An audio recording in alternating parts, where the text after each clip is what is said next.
Hi, everyone. I'm Chris Strutman. I'm the co-founder and CTO of Alter. I'm here to have the third part of the three-part installment, the MasterLabs series. That is a primer, to format preserving encryption. So this will probably be the quickest segment. We're just going to talk about how FPE impacts your data environment. We're going to talk in two tracks.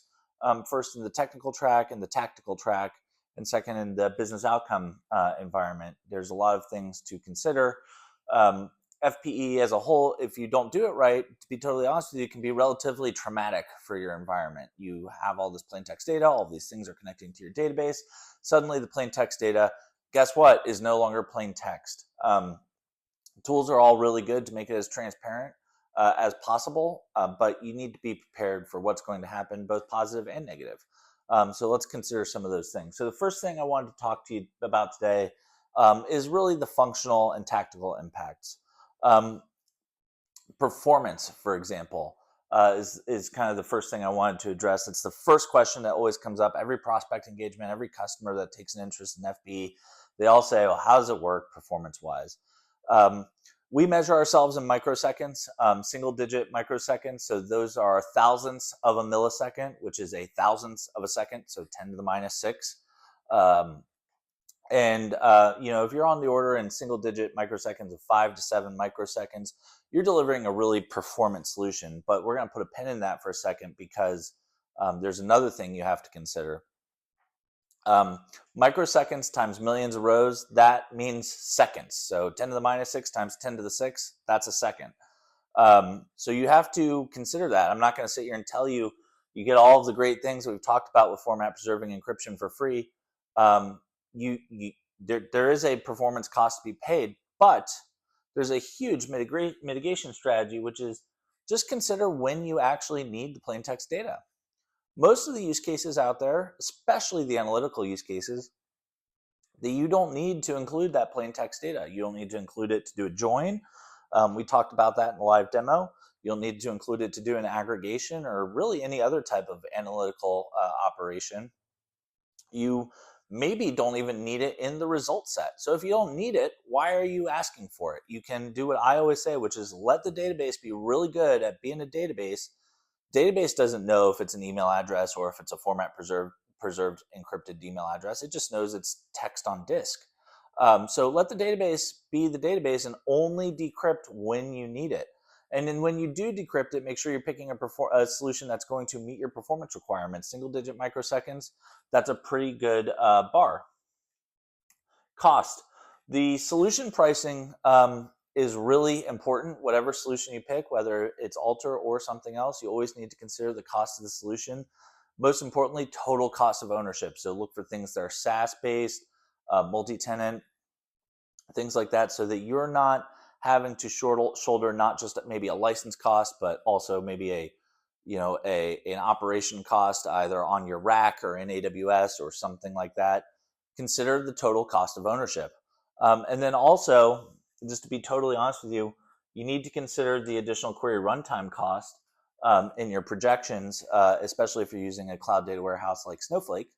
But if you're really thoughtful in your performance considerations, and you do that mitigation strategy where you really think about when you need to decrypt the data and get that plain text back and build that use case, build that ask, this second cost becomes pretty de minimis pretty quickly. The last thing on functional impact is scalability. So these cloud data warehouses, whether it's Redshift or Snowflake or a lakehouse like Databricks, they're all in search of massive scale, right? So I like to think Snowflake, for example, it just gives you a big dial that you get to turn. If you want something to run faster, you just turn the dial and run it on a bigger warehouse. They put that power in you, the customer's hands. I would look for a solution that also empowers you to use that dial. If your solution can't scale the way that Snowflake scales, for example, you're creating a bottleneck in your data pipeline. And any performance costs that you are paying, you're going to feel it in spades when you start to exacerbate that bottleneck. So you don't want a solution definitely don't want a solution that's tied to metal on a rack. If it's a solution that runs kind of in a sidecar apparatus in AWS next to your cloud data warehouse, make sure it's scalable. And if it's a solution that runs SaaS in the cloud, make sure that whatever that solution is, alter, otherwise make sure it has the ability to scale. I like to say the shape of the performance graph should be the same regardless of the size of the warehouse that you run it on. It should just be a matter of, as you add more compute, the offset on the graph goes down, right? It gets closer to zero. But the shape should always stay the same. I give more compute to an FBE solution. That solution should be more performant in the same order of magnitude as the amount of extra compute that I gave it. So that's kind of the performance, cost, and scalability things that you need to consider with functional impact. The last thing we'll talk about is the business impact and outcomes. And I waited till the last to the end to talk about this because FPE is a technology, and what a lot of data and security leaders need to do, or what their job really is to map the technologies to the use cases. So let's think about the use cases that something like format preserving encryption really solves for. First and foremost, and I think this is really underserved in the security community with a lot of the tools that are out there. You allow the users to actually use the data without giving them access to the data.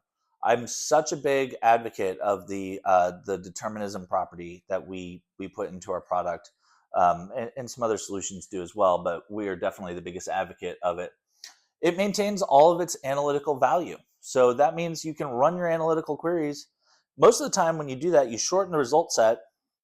You just decrypt what's in the result set, give it back to the user. The user doesn't even feel a performance impact because you've let the database do what it's good at. Like I always say, you're letting the database do what it's good at, and then the outcome that you get from that is the users are using the data, but you're not giving them access to the data. And because you're not giving access to the data, you're not absorbing any risk by giving them access to the data. You're not increasing the scope of compliance. You're not letting user data egress a system that maybe it shouldn't or anything like that. You're giving them the ability, the data users, the data scientists, whoever it is, BI users, dashboards, whatever, you're giving them the ability to consume the data without having access to it. That's a very, very powerful thing that oftentimes doesn't get thought about in security. The most obvious one probably is you're going to be able to achieve compliance standards, whether that's some kind of HIPAA compliance or PCI or even SOC 2 for building an operational control around who can see plain text data and things like that. You're giving the ability for compliance to check the boxes, and you're still getting to use all of the great benefits of these big cloud data warehouses. We like to say that things like format preserving encryption make it safe to bring data into platforms like Snowflake, because you're really transforming the data into not being data anymore. And once it's not data anymore, it's not in its native format, you can do whatever you want with it. As we talked about before, it's really just an exercise in controlling the keys. And that's what the Alter platform really excels at, is the ability to control the keys. The ciphertext, nobody cares what happens to the ciphertext. There's no compliance standard in the world that really cares about what happens to the ciphertext. You can do whatever you want with it. And the last thing is you give security the control that they need to meet their business requirements. A lot of security teams, especially with the proliferation of data in these larger enterprise environments, they are tasked with controlling who can see what data, or at least attesting to when data left a certain system. With tools like Alter and format preserving encryption, you're giving them a tool that they can work with the data team on to implement, so that the data team is able to do their job, they're able to use the data, and security is able to check all of their boxes and ultimately deliver assurance to the organization that the organization is not accepting any risk by having this data or using this data inside of a cloud data warehouse.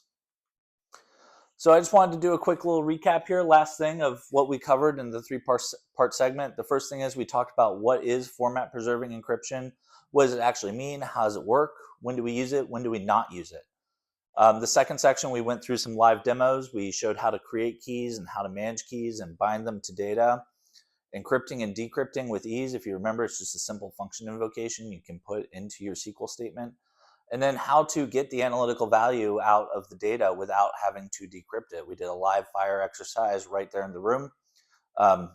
It's a really cool way of using the data in the database without actually having the data.